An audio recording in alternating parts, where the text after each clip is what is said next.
You're tuned to Nobidade TV, a Cape Verdean production.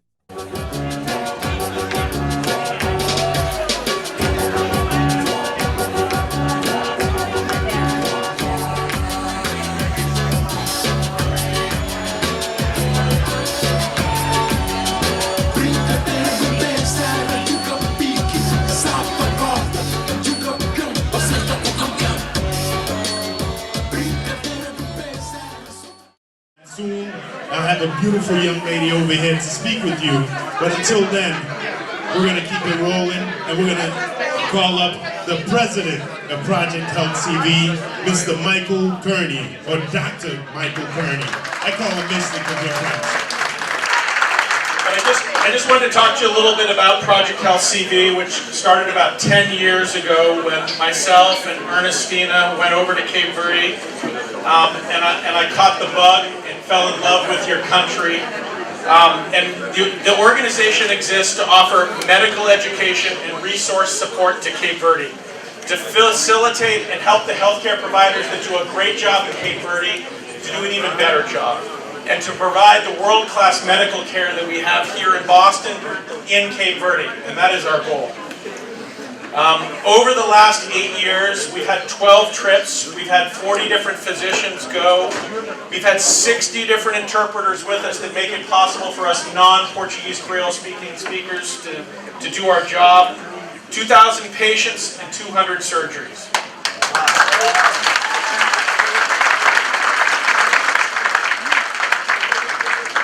Evolved from just urology to urogynecology to trauma to diabetic foot program to pediatric urology, medical school education. So how does this really work? It works on both ends. The Cape Verdean providers, they describe the urgent needs. They figure out the doctors on that end that we're going to work with. They network, they recruit people, and on our end we take applications from different providers, nurses, medical technicians, doctors, and we put those groups together so that they can build individual projects.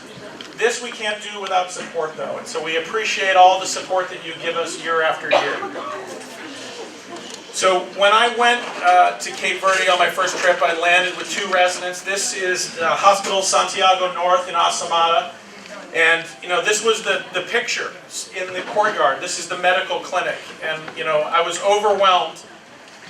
This is the first year we were there. There was a young man with a kidney stone, and his kidney was obstructed, and the only thing we could offer him was an open operation. So this is actually cutting into his side to take out a kidney stone, which we don't do here in America.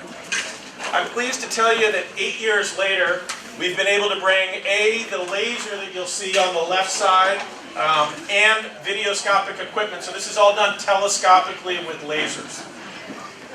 We, did prostate surgery. We did this also as an open operation. And now with the video equipment, we're able to do this telescopically. And we're working with Dr. Mario, the local urologist, and they actually have 2 new urologists in Cape Verde that we're going over this year to train, work with. We've been blessed that Children's Hospital Pediatric Urology has gone to Cape Verde, and Dr. Varda, who can't be here tonight, sends her best, but she has gone over and they've seen 40 patients. They've done 16 surgeries. There are still 17 patients that they're going back in the fall to operate on, to take care of. These are 2 little girls. One of them had, really bad recurrent urinary tract infections, but, after seeing them, she doesn't have them anymore. This is a little boy who had a problem with his penis, and it was able to be fixed. Not the big guy, but you all know who Mr.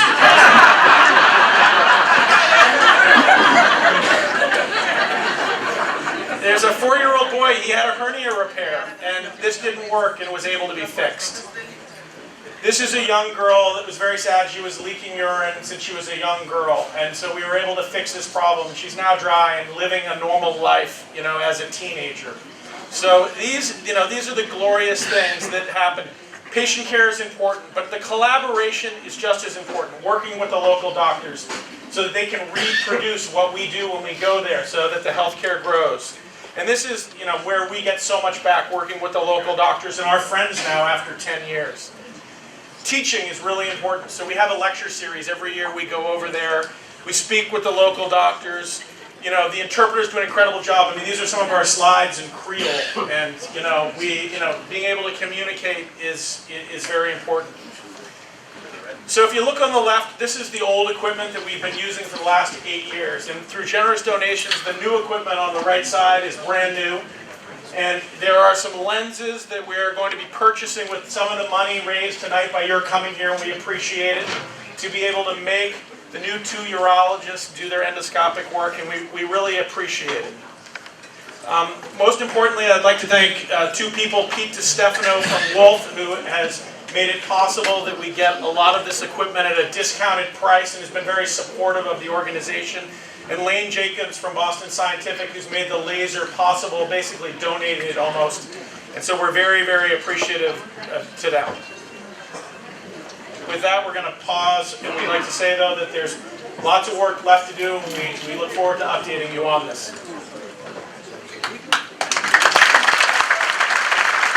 All right, I want to introduce you to someone that's way better at this than I am, and prettier too, so you're going to enjoy her better. This is Dr. Ellie Paris, which way, in English or in Creole? All right, Ellie Paris, either way she'll take it. So she's going to take over, and she's going to be your hostess for the night. Give her a big round of applause. Okay, I'm trying to ask for myself, but Ellie Paris, here you go. Hello! How are you guys doing tonight? Well, you guys look beautiful. Awesome. Alright guys, let's welcome now the Vice President of Projeto Health CV, Dr. Roger Lefebvre, is from Haiti. Haiti? Yes, exactly. Thank you so much. He's going to share with us his experience. We are very grateful for the work that he has been doing. So let's give a warm welcome, a Cameroonian way, to Dr. Roger Lefebvre.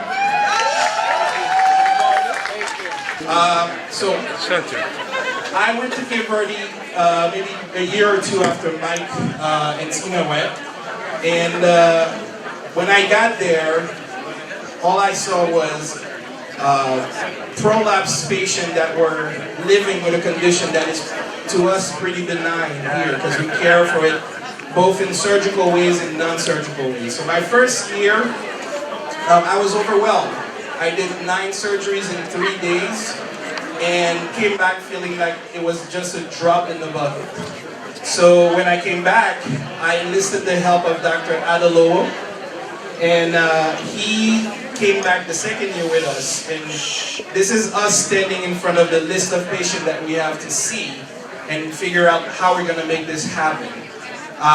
But like everyone who goes there, he got the bug as well, and he developed his own program. So while I stayed in Asomada, Dr. Adalowo now goes to Santiago to do laparoscopy.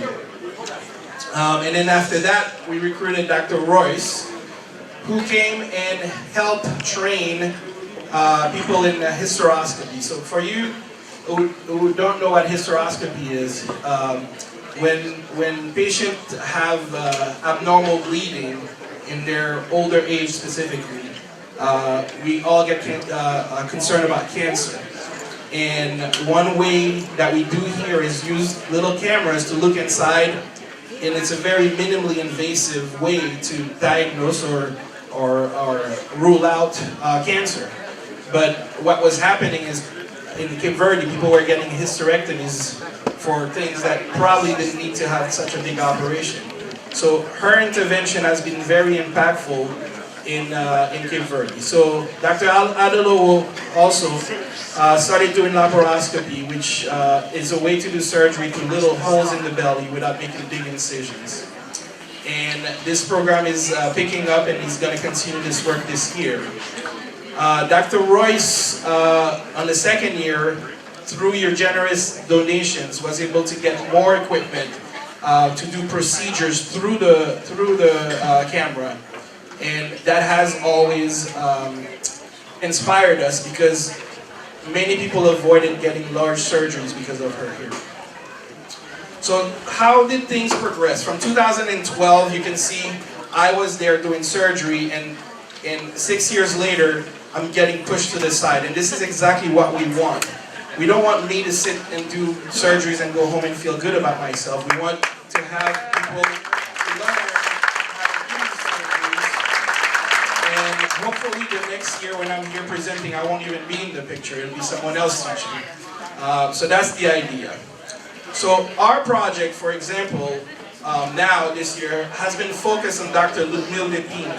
So she's a gynecologist there, and over the past 6 years we've done together, me and her, over 40 procedures, along with Dr. Adelo and all of them.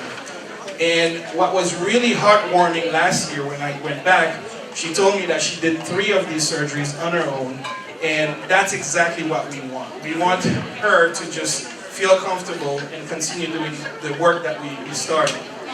But again, I always consider myself a guest when I go, so we ask them, what do they need? And one of the things that she wants is the same training that was given by Dr. Royce in Praia, to come to Asomada. So she wants to learn how to do this little procedure to diagnose people with abnormal bleeding. And another thing that she said is that when we leave, oftentimes we leave people who couldn't have surgery, and she has to see and care for these people for the year that we're not there until we come back to do the surgery. So there are non-surgical ways to care for these patients, and this is called a pessary. But she wants to learn how to do that as well. So this is what we're focusing on this year. So addition to the GYN team is going to be Dr. Das. She's from South Carolina. So one of the things that happens with this organization, people from all over the country are interested in helping, and they apply online, and we can match them with a project like this. So Dr. Das is going to join us, and she has 30+ years experience in urogynecology, and she's going to work to teach some hysteroscopy and some non-surgical options. So I could go on and tell you about all the stories, the cases, the heartwarming cases that we've seen over the past years, but really what the focus is our job, our mission is to improve the healthcare for the Cape Verdean doctors to be able to sustain the work even when we're not there. So that's what I'm focusing on this year. So our needs are going to be this year hysteroscopy equipment for Asomada. 2 years ago we got the same equipment and we took it to Praia, and it has done a world of difference there. And we can do the same, and it's a 40-minute drive from Praia to Asomada, but 40 minutes away we can do the same impact. Also, these are the pessaries that I was talking about. A simple thing like a pessary fitting kit. This is essentially a box where you have different sizes you can try, and then we can fit the patient with what they need. This is for the people that we can't do surgery on, so that next year when we come, we don't leave them hanging, essentially. Pun intended. Alright, so that's all I have for you guys, and your donations are greatly appreciated, and I hope you got a sense of what we're doing. Alright guys, let's keep going through our program tonight. Now we're going to welcome a new member to Projeto Health CV, who's going to be working closely with the medical doctors and entire team to keep this beautiful and amazing work in Cape Verde. So please, let's welcome Dr. Gala Anderson and Dr. Vanessa Brito to the stage.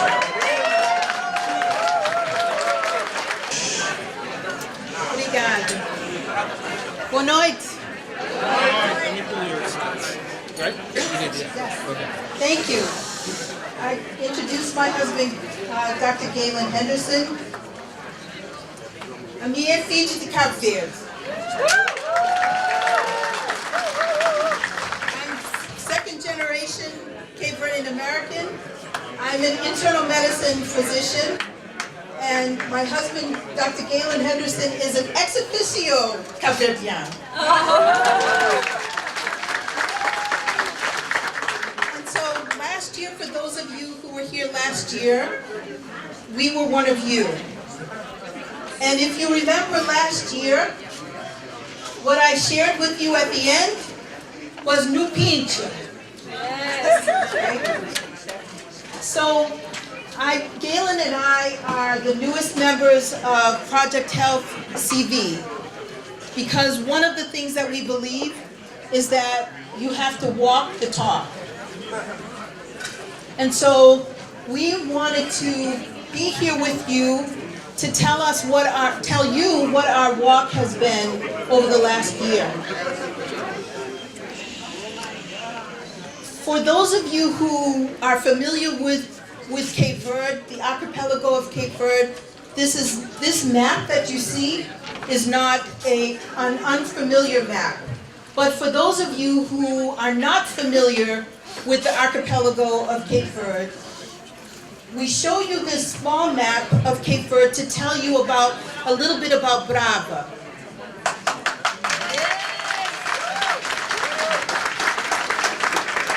Brava is the most southern of the islands. Brava is the least populated of the islands. And Brava is the greenest, they say, of the islands. Can you hear me? Also, most importantly, Brava's name means brave. And the people that live in Brava or are here from Brava are brave.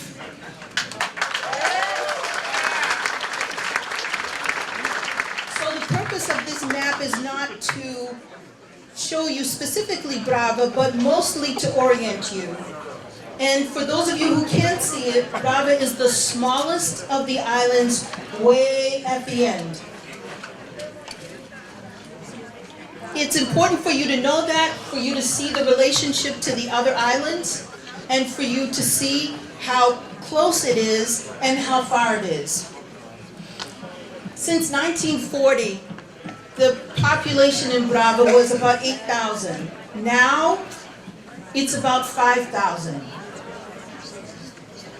And the people who are disproportionately represented in that 5,000 are people who are the most vulnerable. So the women, the children, people who are dealing with chronic illness. Those are the people who are, not all, but disproportionately, those are the people who are in Brava. The 9 miles that separate Brava from Fogo, sometimes during the year are almost impassable. That channel is almost impassable. And so it might as well be the English Channel. In general, the economy in Brava is the most vulnerable, if not one of the most vulnerable. The infrastructure, the transportation, and how people get around, the things that they have to support them, also most vulnerable. And largely the economy is an agricultural one, and one that is supported by remittances. And that's money and resources that family off-island send to help support people in Brava. They may be here in the United States or in Europe, but that's what remittances are. We also know that infrastructure is largely dependent on things like the transportation. And the inter-island transportation is as dependable as the weather. So being on Brava is a double-edged sword. It's beautiful. For those of you who've been there or who were born there, it is amazing. It's beautiful. It's peaceful. But also, life there is very tentative. So in November, a group of 9 of us, from Project Health CV, traveled to Brava. And we were joined by 2 people who were already there. During that very short time that we were able to be there, we learned as much as we could about the health care that was happening on Brava. We learned a lot. I'll go back and just show you. The hospital is the building that you see depicted in this slide. That's the hospital. And the group that you see is the group that traveled there. One of the things that we did while we were there was a needs assessment. And I'll let Galen tell you a little bit about what we learned. But two of the things, just to illustrate the point, two of the things that we learned was that they have a telemedicine unit, and we saw their labor and delivery room. Galen, do you want to talk about that? Telemedicine allows people in Broward to communicate with the outside world. So with the system that you see on the left,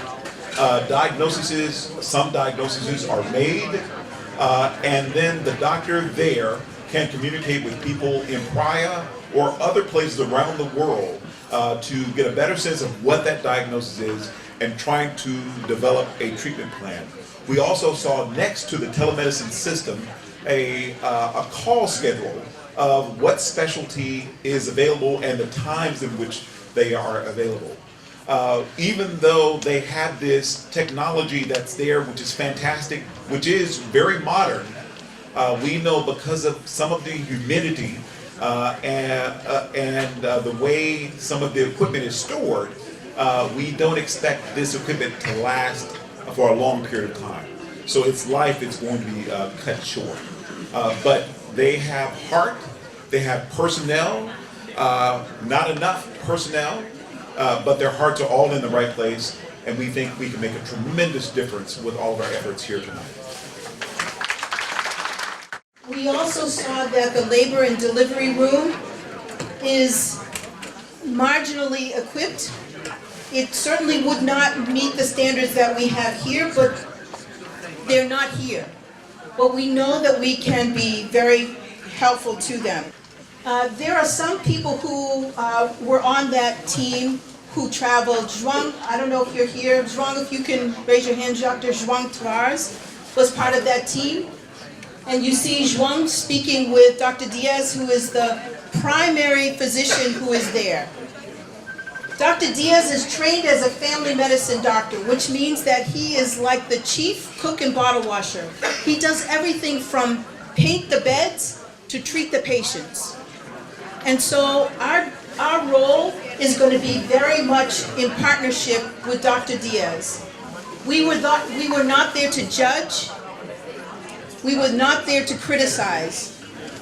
We shook Dr. Diaz's hand, we looked him in the eyes, and we told him that we would be back.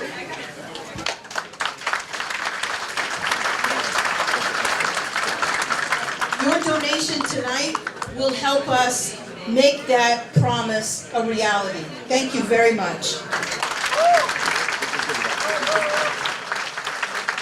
Wow, thank you so much, Dr. Vanessa Brito, and your husband, Gala. Thank you, we appreciate your work. Thank you so much. All right, guys. Somebody's ready to dance. Who's ready for Batuco? Yes, all right, let's go back to Cabo Verde to introduce you guys probably one of the most traditional dance from Cabo Verde. Please make some noise.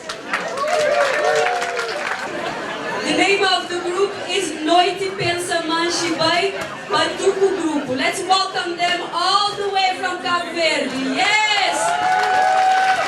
Boa noite, Mercado. Boa noite, Cabo Verdeanos. Brasileiro de Cabo Verde de Santiago Norte.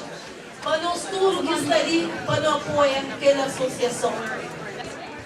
Vem de Cabo Verde de Santiago Norte. Eu estou de Mercado, Recado Pandã. Vem de Cabo Verde de Santiago Norte. Eu estou de Mercado, Recado Pandã. Homem, Santa Mole, menino, Santa Sul. Hoje é uma Santa Clara, não vai chorar no curó.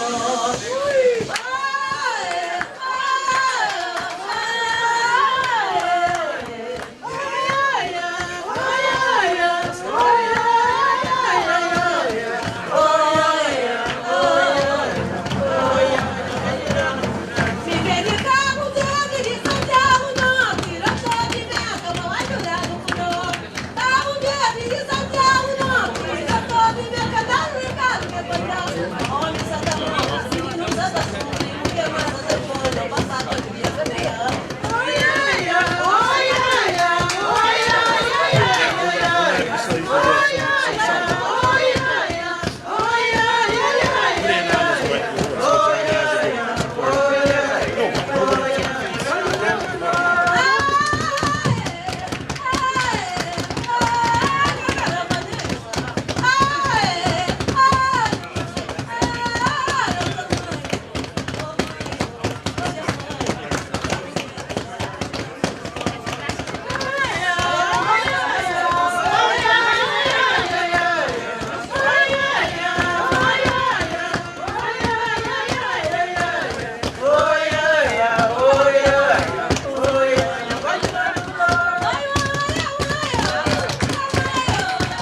ano mexido, um amigo da nossa comunidade, por isso para mim é um prazer estar ali apresentando para nós.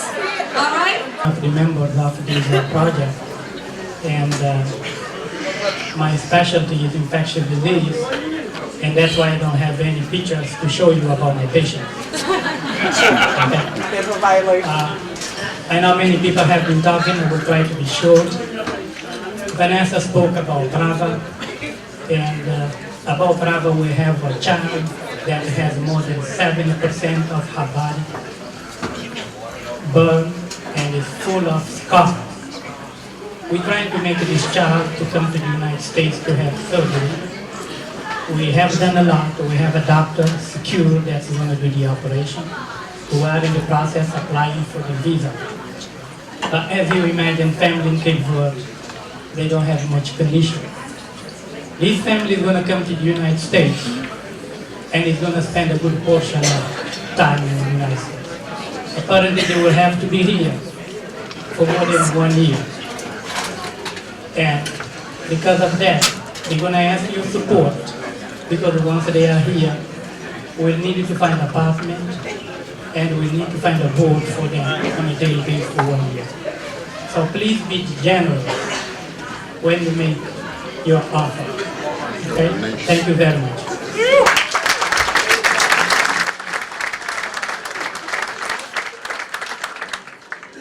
Hello everyone, my name is Lorinda Barrows, and about a year ago, I'm a nurse. About a year ago I came to an event that I was invited by INES, and at the time I did not know what Project Help did. So I came, I was highly impressed, motivated to join the organization. I am a new member with Project Help, and I'm hoping to make the next mission to CV to support and do anything that I can. Currently, I've been involved in packing and sending all the donations to CV. So anyone can actually volunteer.